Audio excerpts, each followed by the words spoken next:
मी सौ साखरे नर्मदे हर या आमच्या यूट्यूब चॅनलवर श्रीयुत बेलागडे यांचं सहर्ष स्वागत करते आणि त्यांना विनंती करते की आपण आपला थोडक्यात परिचय द्यावा. मी अनिल प्रल्हाद बेलागडे, सध्या राहणार सातारा. मी 1978 ते 2016 पर्यंत युनायटेड वेस्टर्न बँक, त्यानंतर IDBI बँक यामध्ये 39 वर्षाची सेवा केल्यानंतर सेवानिवृत्त झालो आणि सध्या वास्तव्य सातारा येथे आहे. आपण परिक्रमा करण्याची प्रेरणा आपल्याला कशी मिळाली? परिक्रमा करण्याची प्रेरणा मिळण्याचं कारण म्हणजे मी ज्या वेळेला दुर्गला बँकेच्या सेवेत होतो तर दुर्गसाठी माझं पोस्टिंग होतं. तिथे ब्रँच मॅनेजर असताना त्या ठिकाणून अमरकंटकला मी प्रवासासाठी गेलो होतो. त्यावेळेला माझी फॅमिली बरोबर होती आणि त्यावेळेला जात असताना तिथे एक असा परिक्रमा मार्ग म्हणून बोर्ड होता आणि तो वाचल्यानंतर मी तिथे चौकशी केली की परिक्रमा मार्ग काय आहे. साधारण ही 1995 मध्ये गोष्ट आहे. त्यावेळेला त्यांनी मला सांगितलं की ह्या परिक्रमा मार्ग म्हणजे नर्मदेची परिक्रमा अशी केली जाते आणि अमरकंटकवरून परत अमरकंटक पर्यंत किंवा तुम्ही इतर ठिकाणाहून सुद्धा तुम्ही करू शकता. तर तो जो अनुभव होता तो त्यावेळेला मी ऐकला होता आणि त्यावेळेला माझ्या अशा डोक्यात एक कल्पना आली होती की आपल्याला जर भविष्यात कधी घडलं तर आपण ही परिक्रमा करावी. आणि त्याची जी सुरुवात होती ती त्या ठिकाणी बीज रोवलं गेलं 1995 मध्ये. आणि त्यावेळेला असं मी ठरवलं होतं की आपण रिटायर्ड झाल्यानंतर ही परिक्रमा करायची, असं माझं साधारण संकल्प. मग परिक्रमा करण्यापूर्वी काही पुस्तकांचं वाचन वगैरे तयारी कशी करावी याबद्दल काही सांगू शकता? तर त्यावेळेला परिक्रमा करण्यापूर्वी आमचे साधारण एक 6 जण आम्ही मित्र होतो. म्हणजे आमच्या बँकेतले 3 जण होते, त्यांचे एक बंधू आणि इतर एक जो त्यांचे मित्र, असे आम्ही 6 जणांचा एक ग्रुप आमचा झाला. तर एका मित्राने आम्हाला आवाहन केलं पुण्यातले की असं असं मी परिक्रमेला जायचोय, विचार करतोय, तर तुम्ही येता का? तर माझे सातारचे एक मित्र आहेत भिडे म्हणून, त्यांच्याशी संपर्क झाला ते आणि आम्ही दोघांनी ठरवलं की आपण जाऊया या ग्रुप बरोबर. त्याप्रमाणे आम्ही निघालो. त्यापूर्वी निघण्यापूर्वी आम्ही जगन्नाथ कुंटेंचं नर्मदे हर पुस्तक ते वाचनात आलं होतं. त्यानंतर कोल्हापूरचे एक जण आहेत, त्यांनी परिक्रमा पूर्ण केली होती, त्यांचंही पुस्तक आमच्या वाचनात आलं. काही युट्यूबवरचे चॅनल्स मध्ये जे काही आहेत अनुभव ते वाचले होते. आणि मुख्य म्हणजे सातारचे एक देवधर म्हणून आहेत, श्रीकांत देवधर, ज्यांनी गेली 18 वेळा अमरनाथ केलेलं आहे आणि 2 वेळा नर्मदा परिक्रमा केली आहे. आणि आता त्यांच्या मार्फतच आम्ही सातारला नर्मदा सेवा संघ असा एक उपक्रम सुरू केला आहे. तर देवधर काकांना आम्ही भेटलो होतो. त्यावेळेला त्यांनी आम्हाला काही सूचना केल्या, काही मार्गदर्शन केलं आणि त्यांच्या मार्गदर्शनानंतर आम्ही मग परिक्रमेला निघालो. परिक्रमा म्हणजे पायी केली खरी, पण मग बूट वगैरे घातले का? म्हणजे त्याचं कारण परिक्रमेमध्ये काय होतं की काही लोक अनवाणी करतात, काही लोक शूज किंवा चप्पल घालून करतात, असा तो प्रकार आहे. परंतु आमचं वय आणि एकंदरीत आपली शारीरिक क्षमता पाहता आम्ही शूज किंवा चप्पल घालून करायचं असंच आमचं ठरलं होतं. त्याप्रमाणे आम्ही. वजन किती घेतलं होतं बरोबर? वजन साधारण आमचं सुरुवातीला ते 10 ते 11 किलो होतं. परंतु पाठीवरचं ओझं जसं आपण पुढे पुढे जात असतो त्यावेळेला काय होतं की आपल्या पाठीवरचं ओझं कायम राहतं आणि आपलं वजन कमी होत असतं. तर त्यामुळे ते पाठीवरचं ओझं कमी करण्याच्या दृष्टीने मग काही वस्तू रस्त्यामध्ये आपण सोडत जातो. साधारण 8 किलो 7 ते 8 किलोच्या दरम्यान कमीत कमी वजन राहतं. म्हणजे ते शेवटपर्यंत ते आपण नाही कमी करू शकत. घेतली कुठं? ओंकारेश्वर. कारण का परिक्रमा ही साधारणतः नर्मदेच्या कुठल्याही तीरावरनं तुम्ही सुरू करू शकता. फक्त काय असतं की तुम्हाला नर्मदा परिक्रमा सुरू करताना ती आपल्या उजव्या हाताला असेल अशी ठेवून ती सुरू करायची. महाराष्ट्रातले बहुतेक सगळे लोक जे आहेत मेजॉरिटी ते सगळे ओंकारेश्वरवरून परिक्रमा सुरू करतात आणि जिथे आपण सुरू करतो तिथेच परत येऊन आपण ती सांगता करतो. परंतु तुम्ही जर समजा अमरकंटक वरून किंवा इतर ठिकाणाहून जर सुरू केली असेल तर तुम्हाला ती त्या ठिकाणी पूर्ण होते तुमची. परंतु प्रघात असा आहे की परत ओंकारेश्वरला येऊन तुम्ही त्याचं जल अर्पण करायचं असतं आणि ते जल अर्पण केल्यानंतर तुमची परिक्रमा खऱ्या अर्थाने पूर्ण होते.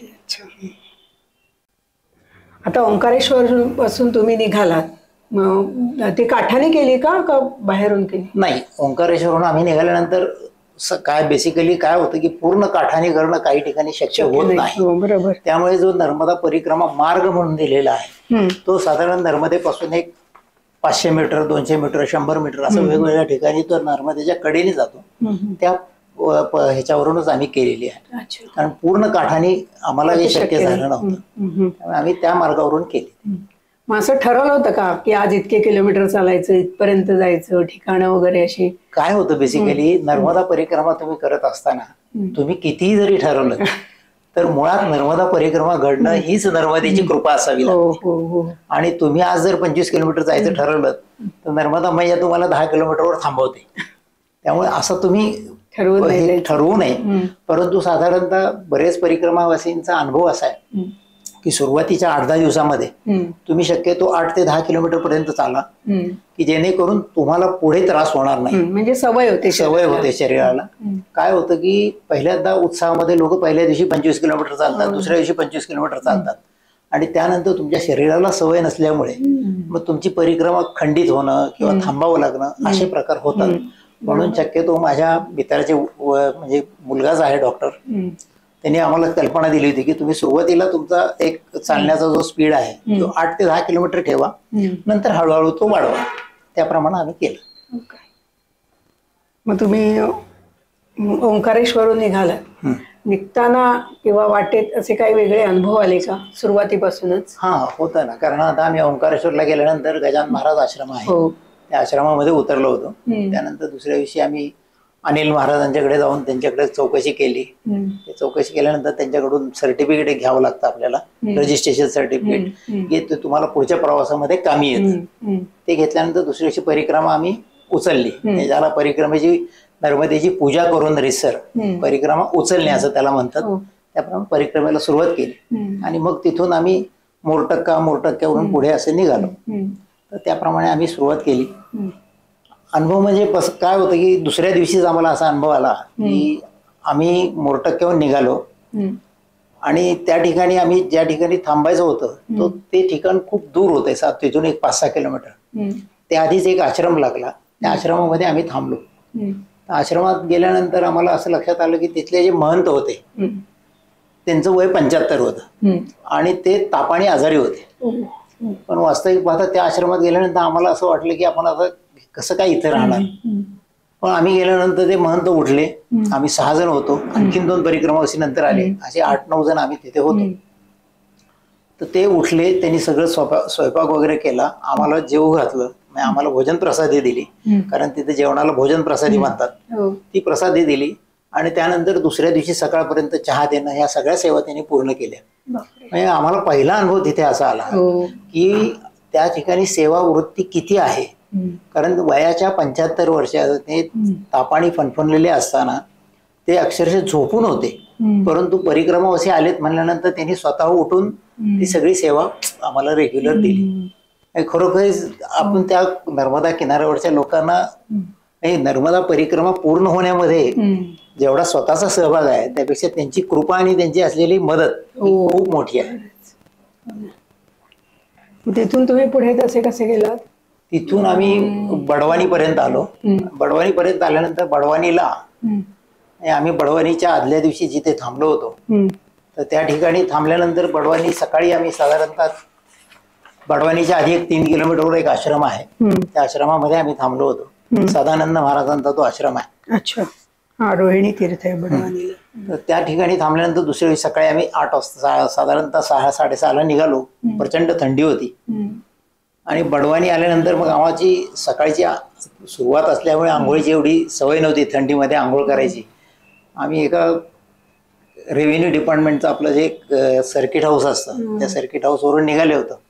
माझ्या मित्रांना म्हटलं की आपण सहज चौकशी करून पाहूया इथे आपली सोय होते का. सुदैवाने तिथे एक गव्हर्नमेंट ऑफिसर ते आले बाहेर. ते म्हणे, महाराज जी आप कहाँ चल रहे हैं? परिक्रमा कर रहे हैं, तो हमारी कुछ व्यवस्था स्नान की हो जाए तो अच्छा रहेगा. त्यांनी लगेच त्या आतल्या वॉचमनला बोलवलं, त्यांना सांगितलं की यांना 2 रूम उघडून दे आणि त्यांनी आमच्या आंघोळीची आणि चहाची तिथे व्यवस्था केली. हा पहिला अनुभव तिथे आला की किती लोक मदत करतात.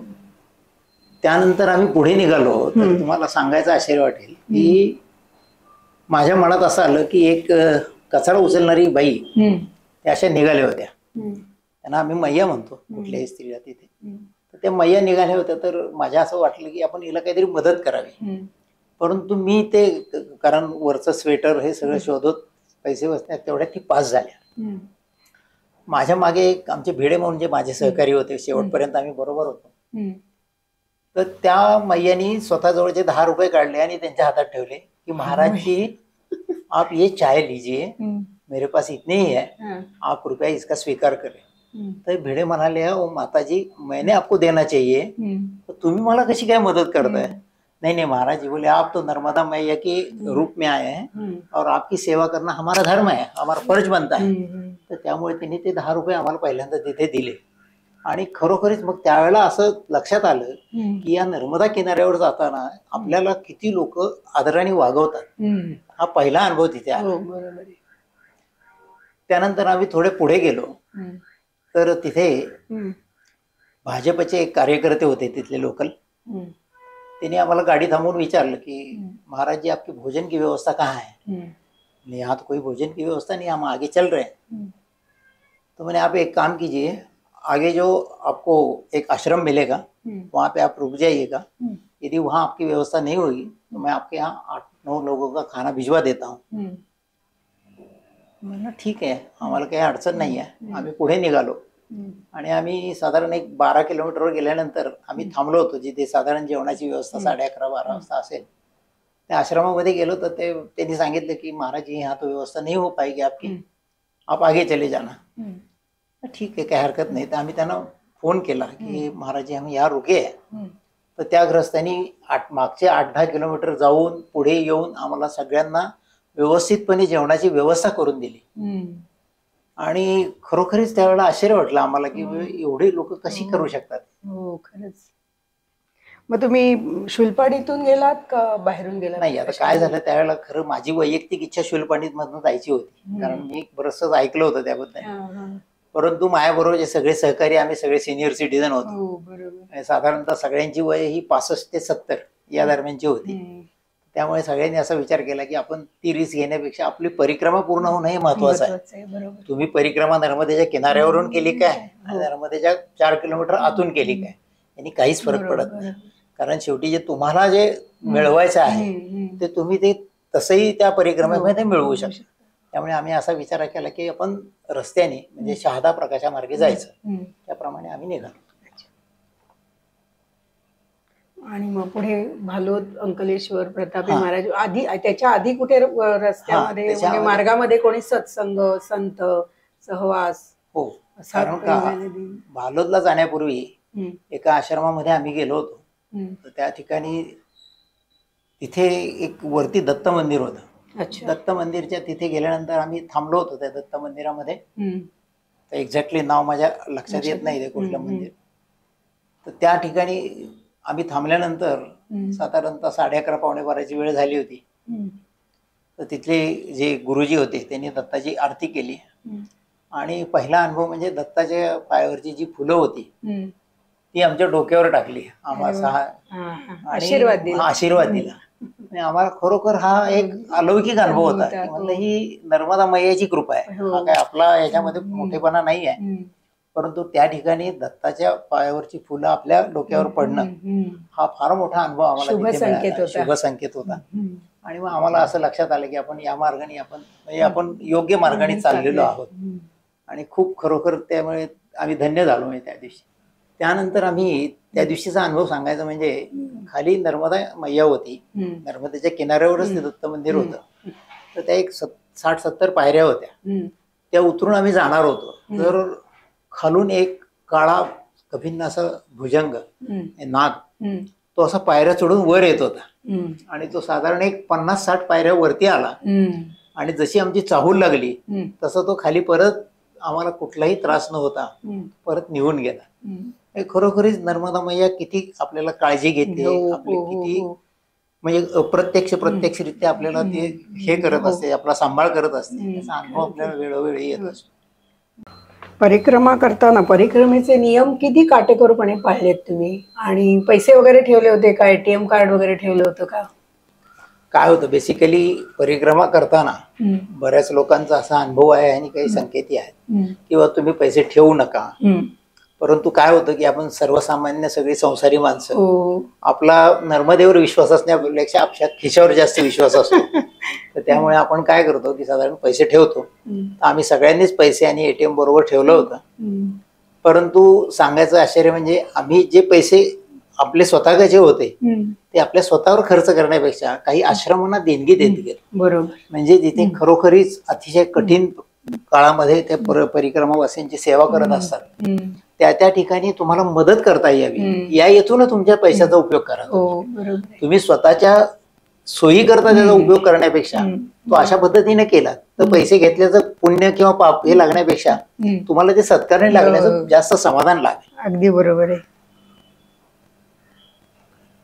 बाकीचे काटेकोर नियम असतात ते सगळे पाळू शकत काय होतं की नाही बेसिकली कसं होतं की नर्मदा मैयाची परिक्रमा करताना तुम्हाला काही नियम म्हणजे बेसिक काय आहे की तुम्ही नर्मदेला प्रार्थना केल्यानंतर तुम्ही जेव्हा निघता तर त्यावेळेला तुम्हाला एक पहिल्यांदा लक्षात ठेवलं पाहिजे तुम्ही की नर्मदा परिक्रमा ही केवळ नर्मदेच्या कृपेमुळेच होते.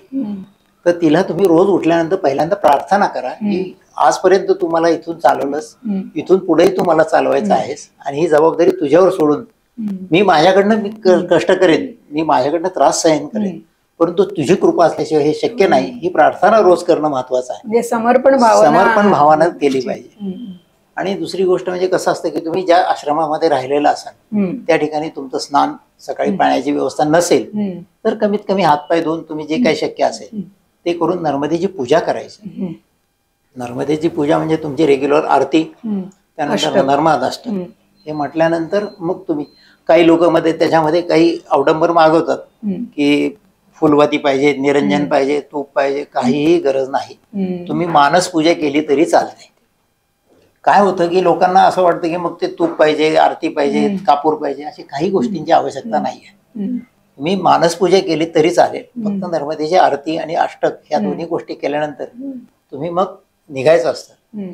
बऱ्याच वेळा काय होतं की महाराष्ट्रामधल्या परिक्रमावासींचा एक म्हणजे खरोखर ही चांगलं योग्य नाही कारण मी महाराष्ट्रातलाच आहे, परंतु घाई गडबडीमध्ये त्या आश्रमामध्ये आपण जेव्हा जातो तर त्यावेळेला आश्रमाच्या महंतांना आपण नमस्कार करणं, त्यांची चौकशी करणं, किंवा त्यांच्या काही अडचणी आहेत त्याच्याबद्दल काही विचारणं, किंवा आपल्या अडचणी आहेत त्याच्याबद्दल मार्गदर्शन घेणं, किंवा काही सत्संग घडणं हे महत्वाचं आहे. कारण बऱ्याच परिक्रमावासींचं काय होतं की नर्मदा परिक्रमेला आपण जात असतो त्यावेळेला त्या आश्रमामध्ये जायचं, काय सोयी आहेत ते पाहायचं, आपली सोय कशी लागेल हे पाहायचं आणि आपण निघायचं. असं साधारणतः म्हणजे प्रघात होतो, गैरसोय पुढे जायचं. तर त्यामुळे काय होतं की यामुळे आपले लोक बदनाम होते. म्हणजे वास्तविक पाहता नर्मदा परिक्रमा करणाऱ्यांच्या पर्सेंटेज मध्ये महाराष्ट्राचं सगळ्यात जास्त योगदान आहे. म्हणजे 75% परिक्रमावासी महाराष्ट्रातले आहेत. पण अडचण अशी होती की तिथल्या परिक्रमावासींच्या बद्दल आपल्याबद्दलची जी त्यांची भावना झालेली आहे ती आपण सुधारणं, ती बदलणं हे महत्वाचं आहे. कारण आम्हाला सदानंद महाराज जे भेटले होते त्यांचे ते 5-6 ठिकाणी आश्रम चालवतात. त्यांनी आमची जवळजवळ 1 तास मुलाखत घेतली. म्हणजे अक्षरशः म्हणजे ब्रेन वॉशिंगच केलं की आप महाराष्ट्रीयन लोग आते हैं जाते हैं, आया खाया भागा यही चलते हैं और दौड़ दौड़ के आप परिक्रमा करते हैं, तो इसमें आपको जो चाहिए वो तो मिलता ही नहीं है. सिर्फ आप एक रेस की जैसा भागते हो, ये जरूरी मॅरेथॉन मॅरेथॉन नाही करना चाहिए असं त्यांचं म्हणणं. अवघड आहे. म्हणजे ते नियम पाळणं म्हणजे हाच महत्वाचा नियम आहे की तुम्ही नर्मदेची पूजा रोज करणं, त्या आश्रमामधली व्यवस्था जी आहे त्याच्यामध्ये तुम्हाला सहकार्य करता आलं तर पाहणं.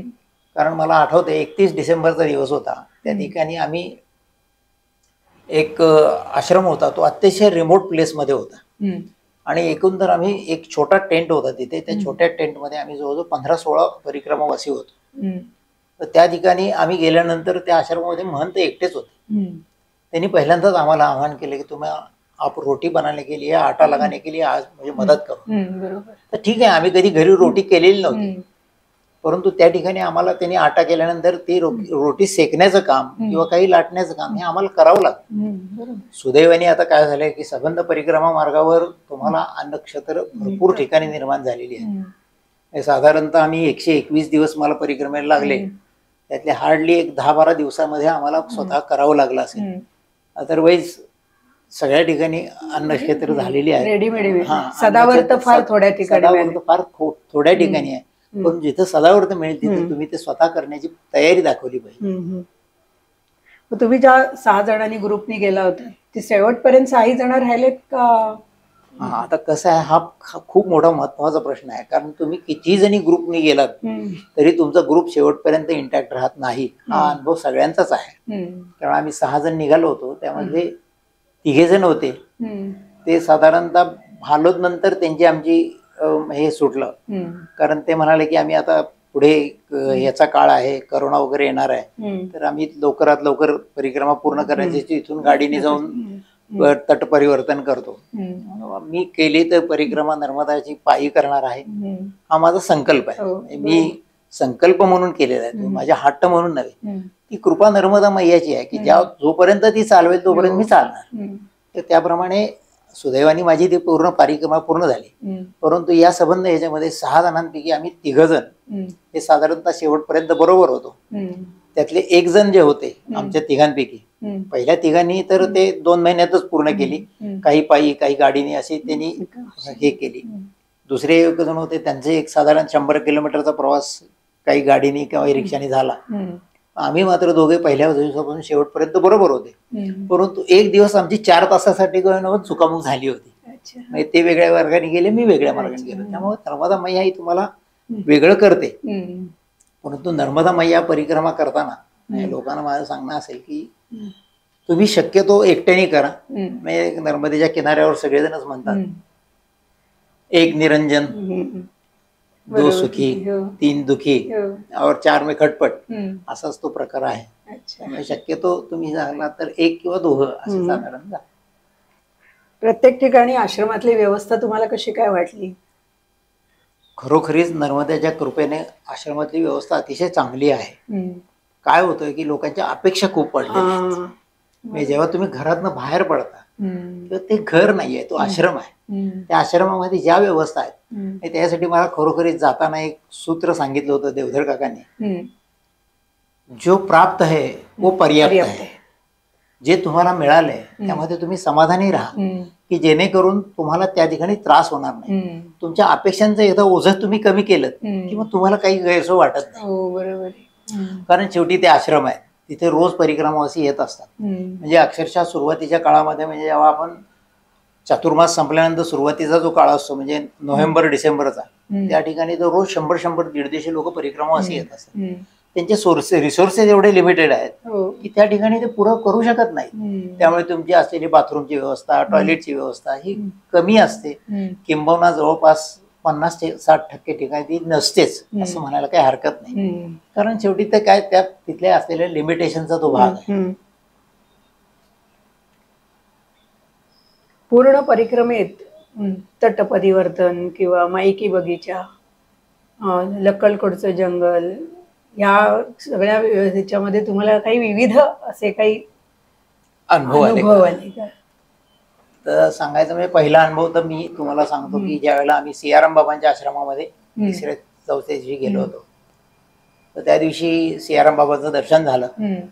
सियाराम बाबांचं दर्शन झाल्यानंतर आम्ही संध्याकाळी, पाऊस थोडासा येत होता त्यामुळे थोडी तिथे गर्दी झाली होती आणि आश्रमामध्ये जागा खूप लिमिटेड असल्यामुळे तिथे राहण्याची व्यवस्था होत नव्हती, म्हणजे झोपण्याची. तर आम्ही 2 जण मित्र समोरचा जो कट्टा आहे ते त्या ओट्यावर येऊन झोपलो होतो. तिथे त्यांनी एक टेम्पररी शेड असं उभं केलं होतं, त्या ठिकाणी आम्ही झोपलो होतो. आम्ही झोपण्यापूर्वी गप्पा मारत असतानाच एक मैया आल्या. तर साधारण त्यांचं वय 45च्या दरम्यान असेल. आणि त्या माझ्या मित्राला त्यांनी सांगितलं की आप नर्मदाष्टक पढो.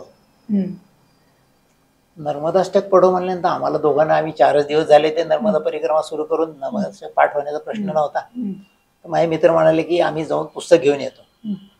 तर म्हणे ये ले लो किताब म्हणून त्यांनी पिशवीतनं पुस्तक काढून दिलं. आणि पुस्तक काढल्यानंतर आम्ही त्यांच्याबरोबर नर्मदाष्टक म्हटलं. त्यानंतर माझ्या मित्राला असं वाटलं की आपण यांना काहीतरी द्यावं, म्हणून तर ते म्हणाले बरोबर ठीक आहे, आम्ही दोघं बरोबरच होतो. त्याच्याकडे पैसेही नव्हते कारण आम्ही झोपायला आलो, त्यामुळे ते फक्त आमचा बिछाना बरोबर होता तेवढंच, म्हणजे काय असेल. तर त्यांनी एक दुकानात गेले. तिथं त्या दुकानामध्ये अनुभव असा आला की ते दुकान बंद करत होता. त्यांच्याकडे पैसे नव्हते. त्यांनी सांगितलं की भैया मैं सुबह आपको पैसे दे दूंगा, अभी तो मेरे पास पैसे नहीं है, आप कुछ ना कुछ मेरे को दे दो, ये मैया है उनको देना है. म्हणून तिने एक ओटीचं साहित्य, ती सौभाग्यवती आहे म्हणून तिला देण्यासाठी दिलं, उधार दिलं. मग आम्ही परिक्रमावशी काही ओळख नाही, काही नाही, त्यांनी दिलं. मग ते आणून त्याला दिलं तर त्यांनी आणि 20 रुपये तिच्याबरोबर ठेवायचे. ते म्हणे पैसे नाही लूंगी, ये आपने जी आहे ना वो मैं ले लूंगी. म्हणून त्या तिथं ते तेवढं सवाष्ण वाण जेवढं होतं तेवढं त्यांनी घेतलं आणि त्या निघून गेल्या. आम्ही विचार करत बसलो की कोण आला असेल आपल्याला म्हणजे एवढ्या अनोन ठिकाणी. म्हणजे आपण आता विचार असा नंतर केल्यानंतर लक्षात येतं की मग ते नर्मदा मैयानेच दर्शन दिलं की काय. वास्तविक पाहता नर्मदा मैया दर्शन देण्या इतपत आमची पात्रता नाहीये, कारण आम्ही तेवढे त्या ह्याच्यापर्यंत पोहोचलेलो नाहीये. कारण बऱ्याच लोकांना हा असा प्रश्न येतो की तुम्हाला नर्मदा मैया भेटली का. असं काही नाही आहे. तुम्हाला जे समोर स्वरूप येतंय ते नर्मदा मैयाचं आहे असं तुम्ही स्वतःशी समजायचं असतं. कारण तेवढी तुमची आध्यात्मिक पातळी जर उंची असेल तर ते तुम्हाला त्या प्रत्यक्ष नर्मदा देवी दर्शन देईल. बरोबर आहे.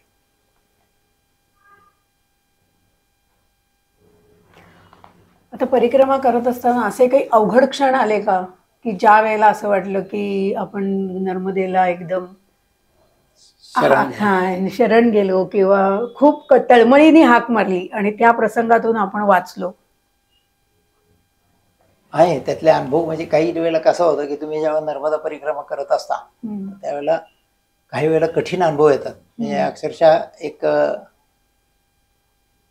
आठवते की वरवडा आश्रमाच्या आधी आणि कुबेर भंडारीच्या समोरच्या आश्रमामध्ये आम्ही तिथून निघालो होतो.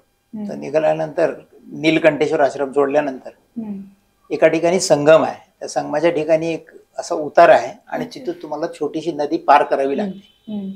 तर साधारण एक 50-60 फुटाचा असा उतार आहे. तर त्या ठिकाणी एक दोरी बांधलेली होती. पहिल्यांदा मी उतरलो. उतरल्यानंतर साधारणतः पहिले एक 2-3 पावलं आल्यानंतर एकदम 10-12 पावलं मी असं सरकत एकदम खाली आलो आणि सुदैवाने ती दोरी धरल्यामुळे मी खाली नर्मदेच्या म्हणजे त्या नदी होती उपनदी त्या पात्रात गेलो नाही एवढंच. मग खालून येणारे जे 2-3 होते तरुण मुलं त्यांना सांगितलं की बाबा प्रत्येकाला आम्ही खाली आणा. कारण आमच्या बरोबर जे परिक्रमा बसे होते त्यांना म्हणलं बाबा त्यांची बॅग घ्या आधी. मग एकाने बॅग घेतली आणि हळूहळू हळूहळू आम्ही खाली उतरलो.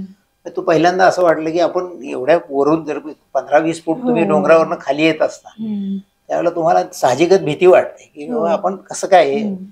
तर नर्मदा मैया तुम्हाला वेळोवेळी तुम्हाला सांभाळत असते, तुमची परीक्षा घेते पण ती सांभाळत असते. हा एक अनुभव वेगळा होता. त्यानंतर असे बऱ्याच वेळा अनुभव आले आम्हाला. त्यातला आणखी एक अनुभव सांगतो. म्हणजे अगदी तो शेवटच्या दिवसाच्या आधीच आहे. तो परिक्रमा खरं संपण्याच्या पूर्वीच आहे. तर आम्ही परिक्रमा संपण्यापूर्वी एका आश्रमामधून निघालो होतो. त्या आश्रमामधून निघाल्यानंतर तिथले जे महंत होते त्यांनी आम्हाला कल्पना दिली की तुम्ही ज्यावेळेला निघताय तर तुम्ही रेग्युलर मार्गाने जाण्याऐवजी तुम्ही जंगल मार्गाने जा. त्यांनी आम्हाला सगळं स्पॉट लिहून दिले की इथून तुम्ही या अंतरावर गेलात की तुम्हाला उजवीकडे वळायचंय. त्याप्रमाणे आम्ही निघालो. अटूट खास म्हणून ते गावाचं नाव आहे. अटूट खासच्या समोर गेल्यानंतर 1 किलोमीटरवर एक वन खात्यामधनं रिटायर झालेले DFO आहेत, डायरेक्टर ऑफ फॉरेस्ट ऑफिसर म्हणून. ते त्यांचा तो आश्रम आहे. त्यांनी मग आम्हाला मार्गदर्शन केल्यामुळे आम्ही निघालो. वास्तविक पाहता आम्ही ज्या वेळेला निघालो त्यावेळेला आम्हाला प्रत्येक जण पावलं सांगत होता. म्हणजे सुरुवातीपासून निघाल्यानंतर आम्ही ज्या वेळेला निघालो त्यावेळेला आम्हाला साधारण 8 ते 10 लोकांनी असं टोकलं असेल, अरे महाराज जी आप यहाँ कहाँ से जा रहे हैं, आप यहाँ से मत जाना क्योंकि ये आप तो भूल जाओगे, भटक जाओगे. आम्हाला एक विश्वास होता की यांनी सांगितले आपण जाऊया. साधारणतः आम्ही त्या जंगल मार्ग सुरुवात करायला सकाळचे 8:30-9 वाजले असतील. 2 तास आम्ही त्या जंगलात चालत होतो. आम्ही दोघंच होतो, मी आणि भिडे. शेवटच्या दिवस होतं. तिथून साधारण 10 किलोमीटरवर ओंकारेश्वर राहिलेलं होतं. 2 तास चालल्यानंतर अक्षरशः त्या जंगलामध्ये कुणीही नव्हतं. वाट दाखवायला कोण नाही, रस्ता सांगायला कोण नाही, कुठली खून नाही. अशा परिस्थितीत आम्ही थकून एका ठिकाणी बसलो होतो. जवळचं पाणीही संपत आलं होतं. थोडं पाणी पिलं. जवळच बिस्किटचा पुडा होता तो खाल्ला. आम्ही जाताना काही ठिकाणी असे स्वतः काही ठिकाणी खून करत जात होतो की जर समजा परत यावं लागलं तर आपल्याला निदान मार्ग सापडावा. तर सांगायचं आश्चर्य वाटलेलं 2 तासानंतर चालल्यानंतर सुद्धा आम्हाला काहीही समजत नव्हतं की आपण कुठे चाललोय. त्या याच्यामध्ये आपल्याला म्हणजे ज्यावेळेला खरोखरीच ज्यावेळेला आपण अडचणीत असतो त्यावेळेला देवाची आठवण कशी होते त्यावेळेला म्हणजे आमचा नर्मदेचा जप इतका फास्ट चालू होता की मग त्यानंतर सुदैवाने आम्ही मग पुढे आम्हाला मार्गदर्शक मिळाले आणि त्यातून बाहेर पडलो. पण हा एक खूप कठीण अनुभव होता आणि सगळ्यात महत्वाचा अनुभव तो होता. आणि मग पूर्ण परिक्रमेत अशी कुठली गोष्ट घडली की क्षणभर असं वाटलं की अरे बापरे आता आपण परिक्रमा खंडित करायची का काय करायचं, असे पण काही येतात की आता जायचं की नाही पुढे, अशी द्विधा मनस्थिती झाली का? मनस्थिती होते.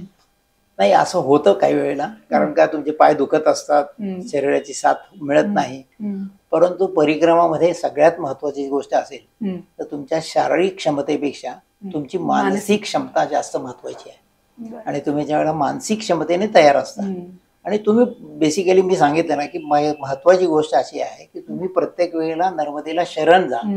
ते शरण गेल्यानंतर तुमची परिक्रमा पूर्ण होते. हा अनुभव आहे. काही ठिकाणी असं वेळेला होतं की आपण कशा करता आलोय, फ्रस्ट्रेशन येतं माणसांना, सकाळपासून संध्याकाळपर्यंत जेवण मिळत नाही एखाद दिवशी. परंतु ती नर्मदेने घेतलेली परीक्षा असते, त्यावेळेला तुमचं मानसिक संतुलन जर तुम्ही बिघडू नाही दिलं तर तुमची परिक्रमा नक्की पूर्ण होते. नर्मदेच्या कृपेने मला हा अनुभव नाही आला की असं कधीच झालं नाही की आपण परिक्रमा सोडून परत जाऊया. हा म्हणजे नर्मदेची कृपा होती. कोणी गूढ व्यक्ती वगैरे अशी काही माणसं भेटली का, किंवा कुठल्याही रूपात नर्मदा येऊ शकते आपल्याला? हा बरोबर आहे. कारण का असं होतं आपल्याला नर्मदा परिक्रमा असताना काही लोक नेहमी प्रश्न हा विचारतात, तुम्हाला अश्वत्थामा भेटला का, नर्मदेचा भाऊ भेटला का? मी पहिल्यांदाच आपल्याला क्लिअर केलं की एवढी माझी जी आध्यात्मिक हे आहे बैठक ती तेवढी उंच नाही आहे की ती मला भेटतील. आणि मला त्या निमित्ताने एक आठवतं की ठाकूर मॅडम ज्या आहेत त्यांनी ज्यांनी आश्रमात नर्मदाला स्थापन भारती ठाकूर, त्यांच्या भाषणातलं एक वाक्य माझ्या नेहमी लक्षात येतं, अश्वत्थामा मला भेटला नाही आणि माझं त्याच्याकडे काही कामही नव्हतं. तसाच प्रकार आहे. त्यात खूप मोठ्या चेस्ट आहे. त्यांच्या पात्रतेमध्ये आम्ही शून्यच आहोत, परंतु त्यांचं वाक्य मात्र ते मला नेहमी आठवतं. कारण खरोखरीच अश्वत्थामा भेटला का किंवा कोणी गुड व्यक्ती भेटली का, यापेक्षा जी माणसं भेटलीत त्याच्यात तुम्ही नर्मदा शोधा, त्यामध्ये अश्वत्थामा शोधा. कारण काय होतं की मला सांगायला या निमित्ताने एक अनुभव आठवतो. आम्ही नर्मदेच्या किनाऱ्यावर चाललो होतो. साधारणतः 10:30ची वेळ असेल, 10 10:30 झाले होते. तर एका तिथले हे होते, त्यांनी आवाज दिला शेतकऱ्यांनी, महाराज जी आई आहे चाय पाहिलं.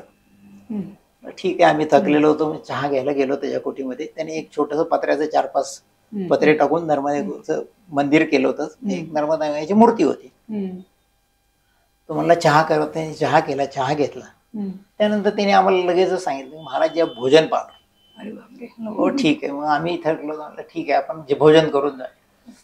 तो मैं आराम करू, मैं तब तक रोटी वगैरे लेके आता. मग तो गावात गेला, त्या रोटीचं ते सामान वगैरे घेऊन आला. त्यांनी मग दाल रोटी वगैरे केलं आणि आम्हाला दिलं. साधारण आम्ही 2:30-3 वाजेपर्यंत त्याच्याकडे होतो. तो निदान तो त्या शेताचा मालक होता. त्यानंतर आम्ही 2:30-3ला जेव्हा निघालो तेव्हा त्याच्या शेतामध्ये काम करणारा एक मजूर होता. सांगायचा अनुभव विशेष म्हणजे त्या मजूर मला जेव्हा म्हणाला की महाराज आप तो निकल रहे, आप चाय पालो और बाद में निकलना. ठीक आहे, हा मजूर सांगतो आपण ऐकूया. तर तो 5 मिनिट मी आता हूं म्हणून गावात गेला. त्याच्या अंगावरचा जो असा मळलेला जो हे असतो टॉवेल, त्या टॉवेलच्या एका पुरचुंडीत साखर, एका पुरचुंडीत चहा असं त्यांनी बांधून आणलं. आणि ते आणल्यानंतर त्यांनी त्या तिथे जी छोटीशी शेगडी सारखं केलं होतं त्यांनी चूल, त्या चुलीवर चहाचं पातेलं ठेवलं, त्यात तो चहा केला. नर्मदेच्या किनाऱ्यावर सगळीकडे तुम्हाला चहा दूध वगैरे असं काही मिळत नाही, ज्याला कोरा चहा, हल्ली लोक जे ब्लॅक टी म्हणून आनंदाने पितात, तो तिथे रेग्युलर मिळतो. त्या ठिकाणी त्यांनी चहा केला. चहा केल्यानंतर आम्हाला चहा दिला. चहा दिल्यानंतर त्यांनी मला सगळ्यात महत्वाचं वाक्य आणि सांगितलं की महाराज जी मैं तो इतना पुण्य आत्मा नहीं हूँ कि मुझे नर्मदा मैया की परिक्रमा करने का सौभाग्य मिले, लेकिन मुझे नर्मदा मैया से यही प्रार्थना है कि जब भी मुझे कोई अगला जन्म मिले तो नर्मदा के किनारे में कीड़े के रूप में जन्म मिले. म्हणलं हा अध्यात्म आपण परिक्रमा करून जे शिकलो नाही, तो परिक्रमेच्या नर्मदेच्या सानिध्यात राहून शिकला. कारण त्याची इच्छा अशी आहे की मी एवढा पुण्यात्मा नाही आहे, मला नर्मदा परिक्रमा करता येईल. परंतु मला जर पुढचा जन्म मिळायचा असेल तर मला मनुष्य रूपात नाही मिळाला तरी चालेल, पण किड्याच्या रूपात नर्मदेमध्ये जन्म मिळू दे. केवढे थोर मला हा तो अध्यात्म जगणारा माणूस आहे. आपण परिक्रमा करून जे मिळत नाही तो गुड व्यक्तीच म्हणावा लागेल ना माहेर. खरंच आहे ते. परिक्रमा करताना तुम्हाला काही विशेष अशा आठवण्यासारख्या अडचणी वगैरे आल्या का काही? विशेष आठवण्यासारख्या अडचणी परिक्रमा करत असताना अडचणी येतातच, कारण ही अडचणीवर मात करण्याचीच परिक्रमा ही आहे. बेसिकली काय होतं की आणि शारीरिक तुम्हाला काही असं कुठे थांबायला लागलं, डॉक्टरची हेल्प घ्यायला लागली, असे काही प्रसंग घडले का? सुदैवाने नाही झाला, कारण ही कारण पायानं खूप काही जणांच्या फोड वगैरे काहींना फोड येतात. माझ्याही पायाला शेवटी फोड आले होते, परंतु तुम्ही वापरत असणारी चप्पल, त्यानंतर असलेलं ऊन, याच्यामुळे त्रास होतं. सुदैवाने मला शेवटच्या 8-10 दिवसात तसं झालं असेल, सुरुवातीच्या काळात काही नाही झालं.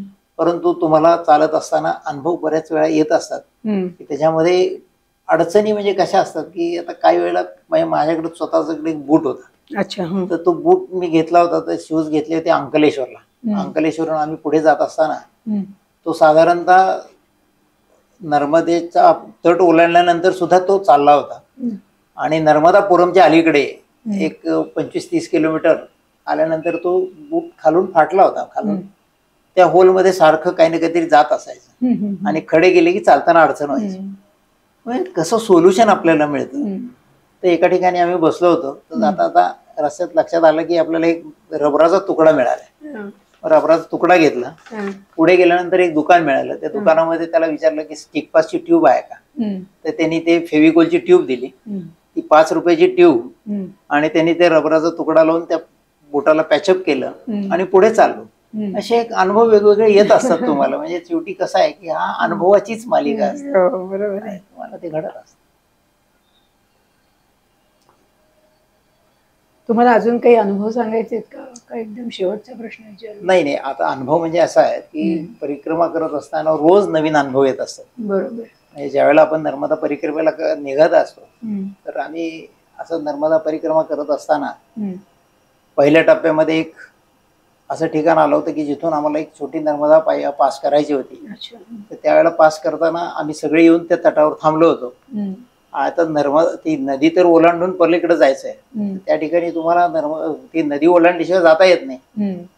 तर आम्ही अर्धा तास विचार करत थांबलो होतो की आपण काय करायचं. तर वरती एक त्या किनाऱ्यावर झोपडी होती. त्या झोपडीतनं एक 8-10 वर्षाचा मुलगा आला. तो मुलगा आल्यानंतर त्यांनी आम्हाला ती म्हणजे ती नदी होती ती पार करून दिली. आम्ही त्या नदीत बसत असताना त्याच्या होडीत पहिल्यांदा तिघांना सोड, परत दुसऱ्या तिघांना सोड, असं करत असताना 10 वर्षाचा मुलगा आपल्याला पलीकडच्या तीरावर नेईल का ही शंका होती. परंतु त्या मुलाने आम्हाला व्यवस्थित पलीकडे नेलं आणि त्याला दिलेले पैसे सुद्धा तो घ्यायला तयार नव्हता. आणि विशेष म्हणजे सबंध नर्मदा परिक्रमेमध्ये तुम्ही ज्या वेळेला तुम्ही नावेमध्ये बसता, तर परिक्रमावासीकडून कोणीही पैसे घेत नाही. खूप मोठं दातृत्व आहे. आणि या सबंध परिक्रमा मार्गावर तुम्हाला पावलोपावली ही मंडळी मदत करण्यासाठी भेटत असतात. असं अनुभव वेगवेगळे आहेत. बरेच लोक अनुभव सांगत असतात. त्यातले काही छोटेसे अनुभव म्हणजे असे आहेत की आम्ही एक दिवस नर्मदा किनाऱ्यावर निघालो होतो. सकाळी 8-8:30ची वेळ होती. एक जण मोटरसायकलवर आले. त्यांनी आम्हाला थांबवलं. त्याने महाराजजी बालभोग लिहिले, बालभोग पालो. त्या नर्मदेच्या किनाऱ्यावर चटई टाकली. नर्मदेच्या किनाऱ्यावर चटई टाकल्यानंतर तिथे आम्ही बसलो, बालभोग घेतला. आणि बालभोग घेतल्यानंतर त्यांनी आम्हाला पोहे बांधून दिले. महाराजजी आपके काम आएंगे, आपले की नाही. आमच्या बरोबर जे लोक होते, तर आम्हाला एक रस्त्यामध्ये मध्य प्रदेश मधली एक फॅमिली, 2 नवरा बायको होते, ते भेटले होते. ते आमच्या बरोबर शेवटचे 2 महिने बरोबरच होते शेवटपर्यंत. निघालो असताना ते बेसिकली ते दोघांचं कौतुक म्हणजे म्हणजे जे मिस्टर होते ते स्वतः ट्रक ड्रायव्हर होते. 35 वर्ष ट्रक ड्रायव्हर केलेले. त्यांनी नर्मदा परिक्रमा केली. आणि नर्मदा परिक्रमा करत असताना निर्व्यसनी आणि अत्यंत नर्मदा परिक्रमा ट्रक ड्रायव्हरनी करणं हेच मुळात कौतुकास्पद. त्यांनी ते रस्त्यामध्ये कोणाला तरी पोहे देऊन टाकले. त्यामुळे मैयाची छोटी छोटी मुलं असतात त्यांना देऊन टाकले. आम्ही पुढे गेलो. तर पुढे गेल्यानंतर साधारण एक 8 किलोमीटर गेल्यावर आम्हाला एक नर्मदा मैयाचं आणि शनी मंदिर लागलं, तिथे आम्ही थांबलो. हम्म. म्हणलं इथे आपली भोजनाची व्यवस्था होईल. तिथले महंत बाहेर निघून गेले होते. 2:30-3 वाजले, कोणीच आलं नाही. दरम्यानच्या काळात आधीच 2 परिक्रमावासी येऊन बसले होते. कुणाला तरी कळलं की इथे नर्मदा जयंतीच्या निमित्ताने कन्यापूजन आहे, तिथे तुम्हाला प्रसाद मिळेल. आमच्यातले एक परिक्रमावासी होते, त्यांना सांगितलं की तुम्ही जाऊन बघून या प्रसाद काय मिळतोय का. ते गेले, त्यांना एका द्रोणामध्ये प्रसाद मिळाला. त्यामध्ये एक मिठाईचे 4 तुकडे आणि असं थोडंसं फरसांचा भाग होता. मग ते आम्ही 7-8 जणांनी मिळून खाल्ले. त्यातल्या एक परिक्रमावासी ज्या माताजी होत्या, त्यांना एक पपई मिळाली होती. ती पपई आम्ही खाल्ली आणि आम्ही निघालो. आता शेवटी दुपारचं जेवण काय झालं नव्हतं, कारण सकाळी आपण पोहे ते देऊन टाकले होते. लोकांना सांगितलं होतं की तुम्हाला मिळेल काहीतरी, पण ते काही मिळालं नाही. त्यानंतर मग ते महंत आले 3 वाजता. महंत बोले आपको मैं अभी सजावट देता हूँ, आप बना लो. महाराज जी अब 3 बजे अब कौन बनाएगा और कौन खाएगा, हम निकल रहे अभी. बोले रुक जाइए, मैं चाय करता हूँ. चाय बनाता हूँ. त्यांनी चाय केला. चहा केल्यानंतर सांगायला आश्चर्य वाटेल, चहामध्ये त्यांनी चहा माझ्या पेल्यात टाकल्यानंतर पहिल्यांदा माशी आली, नंतर चहा आला. म्हणजे हा अनुभव असतो, ते तुम्हाला चहाही फेकून द्यावा लागतो. म्हणजे शेवटी तुम्ही जर सुरुवातीला सकाळी दिलेलं जे अन्न होतं, ती नर्मदा मैयाने केलेली व्यवस्था होती, पण ती तुम्ही नाकारलीत. तसाच अनुभव पुढे गेल्यानंतर एक दिवस आला. म्हणजे ज्या ज्या वेळेला नर्मदा परिक्रमा आपण करत असतो, त्यावेळेला एक खात्रीने लक्षात ठेवलं पाहिजे की तुम्हाला नर्मदा परिक्रमा जी आहे ती नर्मदेच्या इच्छेने होते. म्हणजे सकाळी आम्ही निघाल्यानंतर 10 वाजता आम्हाला एकाने बोलवलं की महाराज ऊपर आइए, आप भोजन पा. नाही म्हणले, हम चाय पिएंगे, हम चाय के कुछ नहीं लेंगे. आम्ही थोडंसं डोंगर चढून वरती गेलो. त्यांचा आश्रम होता, त्या आश्रम अतिशय छान होता. तर त्यांनी म्हणले भोजन पालो महाराज. नाही नाही, हम चाय लेंगे, हम आगे निकल जाएंगे. आम्ही चहा घेतला. चहा घेतल्यानंतर स्वतः परत म्हणत होते महंत घेतले आश्रमाचे की महाराज जी रोटी बन रही, आप आलो. नाही नाही, हम आज बोन नाही पाएंगे. आम्ही हट्ट करून तिथून निघालो. पुढे दिवसभर आम्हाला जेवण मिळालं नाही. ती संध्याकाळी जेवण मिळालं. ही सर्व नर्मदेची कृपा असते.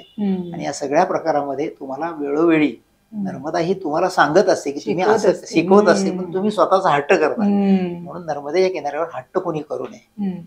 तसाच अनुभव आम्हाला अमरकंटकच्या आधी आम्ही निघालो होतो. त्या निघाल्यानंतर एक माताराम होत्या. त्या मातारामनी आम्हाला त्या आश्रमामध्ये आम्ही गेलो होतो. आश्चर्य म्हणजे त्या दररोज कोणीही परिक्रमावासी आल्याशिवाय जेवण करत नाहीत.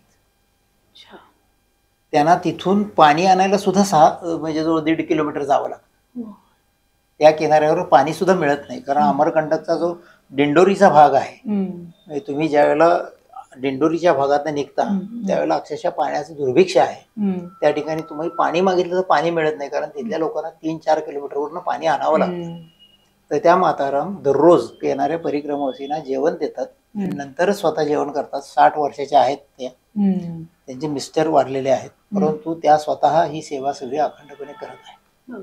असे अनेक अनुभव या ह्याच्यामध्ये मिळतात. आणि खरोखरीच जे आपल्या पूर्वीच्या प्रथा आहेत किंवा काय आहेत, कारण आपण सगळी नर्मदा परिक्रमा पूर्ण करून आल्यानंतर ज्यावेळेला ओंकारेश्वरला जल अर्पण करतो आणि आपली नर्मदेची सांगता होते, त्यापूर्वी तिथून निघाल्यानंतर तुम्हाला तिथे नर्मदा परिक्रमा जो मांधाता परिक्रमा करावी लागते. त्या ठिकाणी ती नदी आहे, त्या नदीवर जाऊन संगम आहे, कावेरी नदी. कावेरी नंबर त्या कावेरी संगमावर जाऊन तुम्हाला तिथे मग तुमच्या दंड किंवा कमंडूला जे बांधलेलं हे असतं, धागा असतो, तो सोडायचा आणि तिथे तुम्ही ती परिक्रमा खऱ्या अर्थाने पूर्ण होते. आणि मग परत आल्यानंतर तिथे मुक्तेश्वर मंदिर म्हणून आहे, तर तिथे मग ऋणमुक्तेश्वर असं आहे. तिथे हरभऱ्याची डाळ वाहण्याची प्रथा आहे आणि खरोखरीच त्या ऋणातनं तुम्ही मुक्त होता असा तुमचा समज असतो. परंतु हे सर्व ऋण घेतल्याशिवाय तुमची परिक्रमा पूर्ण होत नाही, हा सगळ्यांचा अनुभव आहे. आणि नर्मदा परिक्रमा पूर्ण करताना वेळोवेळी लोकांनी केलेली मदत, म्हणजे जी काही आपल्याला नावही माहित नाहीत, पुढे आयुष्यात कधी आपण भेटणारी नाही, अशा अनेक लोकांनी केलेल्या मदतीमुळेच ही परिक्रमा पूर्ण होते, असा सगळ्यांचा अनुभव आहे. खरोखरीच त्या लोकांना मनापासून धन्यवाद. ज्यांना पायी परिक्रमा करायची असेल त्यांच्यासाठी तुम्ही काही विशेष उद्बोधक असं काही बोलू शकाल का? आता मला सगळ्यांना एकच आवाहन करायचं आहे की नर्मदा परिक्रमा जरूर तुम्ही पूर्ण करा. पायी करा, पायी करा, गाडीने करा. नर्मदेच्या मध्ये तुम्ही समर्पित भावनेने जा, तेव्हाच तुमची परिक्रमा खऱ्या अर्थाने पूर्ण होईल. आणि माझ्या सगळ्यांना म्हणजे जे पुढे नर्मदा परिक्रमा करणार आहेत किंवा जे इच्छुक आहेत किंवा ज्यांना काही शक्य नसेल त्यांनी गाडीने वाहनाने करावी. परंतु नर्मदेच्या किनाऱ्यावर जात असताना तिथल्या संस्कृतीशी तुम्ही जवळून त्याचा अनुभव घ्या. तिथल्या लोकांशी मिसळा. त्या लोकांच्या मध्ये तुम्ही म्हणजे मिक्सअप होऊन त्यांच्या अडचणी समजून घ्या. वेगवेगळे आश्रम आहेत, त्या आश्रमामध्ये जा, महंतांना भेटा. महंतांच्या काही अडचणी आहेत त्यांना तुम्ही विचारा. कारण काय होतं की तुम्ही सगळेजण परिक्रमा करत असताना नर्मदेच्या आश्रमामध्ये जाता, तिथल्या सेवेचा उपभोग घेता, परंतु त्यांच्या अडचणी आपण कधीच समजून घेत नाही. तर त्या समजून घ्या. आणि जे माझ्या गुरूंनी मला म्हणजे देवधर गुरु जे आहेत त्यांनी मला सांगितलेलं जे वाक्य आहे, जो प्राप्त आहे वो पर्याप्त आहे, या आयुष्यभर नर्मदा परिक्रमाच्या संपूर्ण कालावधीमध्ये लक्षात ठेवा. हा सगळ्यात मोठा संदेश महत्वाचा आहे. आता सुदैवाने सांगायला हरकत नाही की मी माझी परिक्रमा पूर्ण झाल्यानंतर आम्ही सातारसारख्या ठिकाणी एक नर्मदा सेवा संघ म्हणून अनरजिस्टर्ड संस्था आहे. आमची संस्था नाहीच आहे. आमचा एक 10-15 जणांचा ग्रुप आहे. त्यामध्ये दरवर्षी येणाऱ्या लोकांचा आम्ही सत्काराचं काम करतो. त्यानंतर नर्मदा परिक्रमा मार्गावर आता आम्ही गेल्या 4-5 वर्षामध्ये काही उपक्रम सुरू केले. त्यामध्ये शूलपाणेश्वरच्या जंगलामध्ये जे आदिवासी लोक आहेत की जे पूर्वी मामा प्रसिद्ध होते की तुम्हाला लुटण्याच्या ह्याच्यामध्ये, ते लोक आता उलट तुम्हाला सेवा देतात. त्यांच्यासाठी काही अन्नधान्य घेऊन गेलो होतो. काही जुने कपडे आमच्याकडनं लोक केले होते, ते तिथे नेऊन वाटले. आणि त्यानंतर मागच्या वर्षी आम्ही असा उपक्रम केला होता की लोकांच्या सहभागात होता नर्मदा परिक्रमावर मार्गावर जे एक 15 आश्रम आहेत, एक साधारणतः 8-9-10 हजार पर्यंत एखादं किराणाचं किट की ज्यामध्ये तांदूळ, आटा, पुन्हा लागणाऱ्या काही वस्तू अशा एकत्र करून आम्ही त्या आश्रमांना नेऊन दिल्या.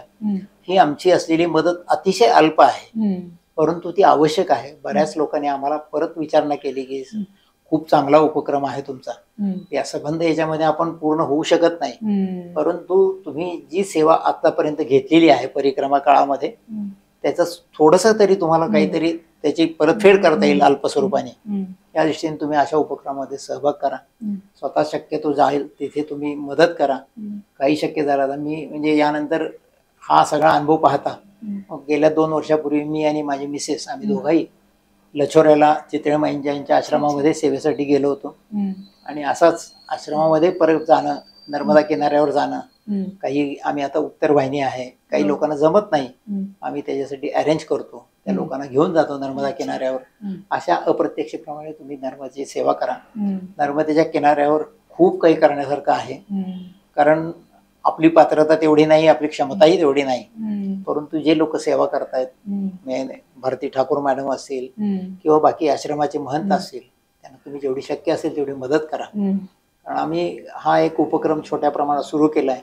कारण संबंध शूलपाणेश्वराच्या जंगलामध्ये बऱ्याच ठिकाणी पाण्याची सोय नव्हती.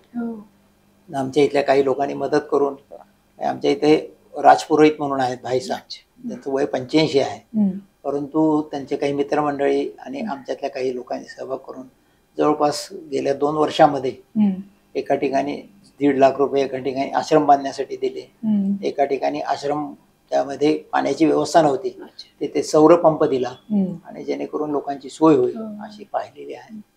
नर्मदा किनाऱ्यावर शूलपाणेश्वरच्या भागामध्ये बऱ्याच वेळा काही गोष्टी अशा होत आहेत की ख्रिश्चन धर्माचं अतिक्रमण होत असल्यामुळे काही आपल्या धर्म बदल करण्याचे धर्मांतरांचं प्रमाण खूप वाढतंय. तर त्या दृष्टीने काही करण्यासारखं काम आहे.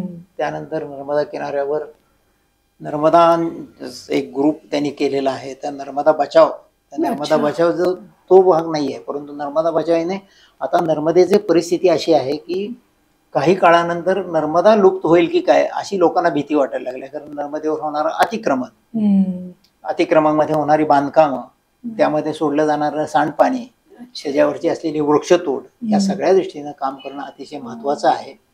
तर अहो नर्मदा बचाव या दृष्टीनं म्हणजे सरदार सरोवराचा हा भाग वेगळा आहे, परंतु नर्मदाचं कडेचं संवर्धन होण्यासाठी, निसर्ग संवर्धन होण्यासाठी ते काम करणं महत्वाचं आहे.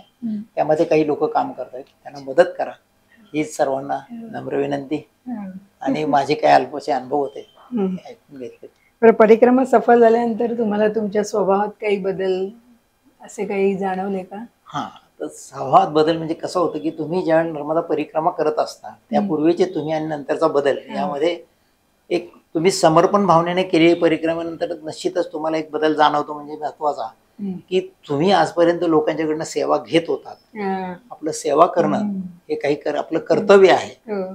या भावनेतनं मग काही आपण याच्यामध्ये सहभाग करतो. उपक्रम हा, करतो. उपक्रमामध्ये सहभाग असतो आणि तो जास्तीत जास्त जेवढा जास्तीत जास्त ऋण घेता येईल.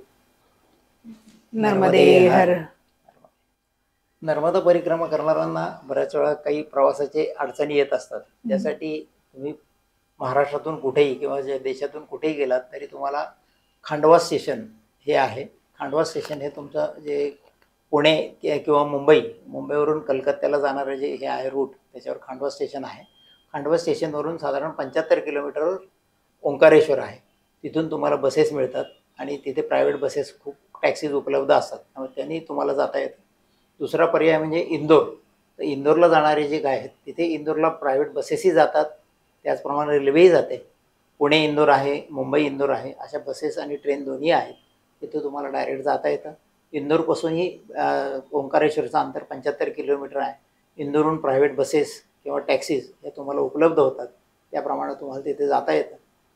तसंच नर्मदा परिक्रमा बसनी करण्यासाठी काही लोकांना अडचणी येतात. तर ओंकारेश्वर किंवा तुम्ही तिथून महेश्वर, त्याचबरोबर तिथं असलेलं इंदोर आणि ह्याच्यात येते उज्जैनला, तिथून प्रायव्हेट खाजगी खूप ट्रान्सपोर्ट ऑपरेटर्स आहेत, त्यांच्यामार्फत तुम्ही जाऊ शकता. साधारणतः मिनिमम 14 ते 15 दिवसाचा तो कालावधी असतो की नर्मदा परिक्रमा पूर्ण बसनी करण्याचा. तर त्या ठिकाणी बरेच लोक आहेत. साधारणतः त्याचं जे ॲव्हरेज त्याचं कॉस्टिंग जे आहे ते तुम्ही प्रायव्हेट जीपनी गेलात तर एका जीपमध्ये साधारण 8 ते 10, 12, 15पर्यंत लोक नेतात. ते साधारण पर हेड 10,000 रुपये ट्रॅव्हलिंग खर्च हा त्यांचा येत असतो. आणि त्यामध्ये बाकीचे जे ठिकाणी बऱ्याच ठिकाणी ते आश्रमामध्ये उतरणं किंवा लॉज उतरणं हे तुमचे वैयक्तिक खर्च असतात. इव्हन त्याच्यामध्ये तुम्हाला असेही म्हणजे पूर्ण पॅकेज टूरसारखेही मिळतात. परंतु माझा अनुभव असा आहे की पॅकेज टूरनी जाण्यापेक्षा पॅकेज टूर केली तर ते एक परिक्रमा न होता तो पर्यटनाचा भाग होतो. तर त्यापेक्षा तुम्ही शक्यतो तुम्ही गाडी हायर करून जा. गाडी हायर करा, तुम्हाला जिथे आश्रम वाटेल तिथं आश्रमामध्ये थांबा. त्या आश्रमामध्ये थांबलात तर तुम्हाला तिथल्या वातावरणाचा अनुभव घेता येईल. आणि बेसिकली तुम्ही आश्रमामध्ये गेल्यानंतर परिक्रमावासींच्या काय अडचणी असतात, त्याचबरोबर परिक्रमावासी कुठल्या परिस्थितीत राहत असतात याचाही तुम्हाला इनडायरेक्टली त्याचा अनुभव येईल आणि नर्मदेच्या सानिध्यात राहता येईल. जेवढा काळ तुम्ही नर्मदेच्या सानिध्यात जेवढा जास्तीत जास्त घालवाल सगळ्यात महत्त्वाचा असतो. त्यामुळे टूर ऑपरेटर खूप आहेत. तुम्ही अगदी गुगलला जाऊन सर्च केलं तरी मिळतात. काही लोकांचे रेफरन्स नंबर माझ्याकडे उपलब्ध आहेत, तेही तुम्हाला देता येतील. साधारण 14-15 दिवसाचा तो संबंध कालावधी असतो. त्या 15 दिवसामध्ये तुम्हाला नर्मदा किनाऱ्याची पूर्ण नर्मदा परिक्रमा वाहनाने करता येऊ शकते.